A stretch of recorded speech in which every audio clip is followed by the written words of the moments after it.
સુરતના વિરાણી અને ગોયાણી પરિવારને ઝાંસીથી ચિત્રકૂટ નજીક ટોલનાકા પાસે ગમખ્વાર અકસ્માત નડ્યો હતો। પ્રયાગરાજ સ્થિત મહાકુંભમાં ડૂબકી લગાવ્યા બાદ અયોધ્યા શ્રી રામલલ્લાના દર્શન કરીને પરત ફરતા સુરતના વિરાણી અને ગોયાણી પરિવારને ઝાંસીથી ચિત્રકૂટ નજીક ટોલનાકા પાસે ગમખ્વાર અકસ્માત નડ્યો હતો। 28 ફેબ્રુઆરીના શુક્રવારની વહેલી સવારે ધુમ્મસના કારણે ઓવરટેકિંગ ના કરતા સમયે આગળ જતી ટ્રક ન દેખાતા પરિવારની કાર ટ્રકની પાછળ ઘૂસી હતી। આ અકસ્માતમાં 3 વ્યક્તિના ઘટના સ્થળે જ મોત નીપજ્યા હતા, જ્યારે 2 ઇજાગ્રસ્ત વ્યક્તિને હોસ્પિટલ લઈ જવાયા હતા, જ્યાં એકનું મોત નીપજ્યું છે। જોકે આ અકસ્માતમાં 16 વર્ષીય કિશોરીનો આબાદ બચાવ થયો હતો।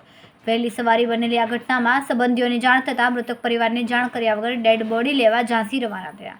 આ બંને પરિવારના મૃતદેહ પરત લાવવા સાંજે બંને દંપતી અલગ અલગ જગ્યાએ અંતિમ સંસ્કાર કરવામાં આવ્યા। કેમેરામેન સેનિલ વિરાણી સાથે વિશાલ છેઠા, માનવ પ્રભા ન્યૂઝ, સુરત। અમારા વિડિયોની નવી અપડેટ મેળવવા માટે સબસ્ક્રાઇબ કરો માનવ પ્રભા ન્યૂઝ ચેનલને, બેલ આઇકન ક્લિક કરો લેટેસ્ટ વિડિયો સૌથી પહેલા મેળવવા માટે।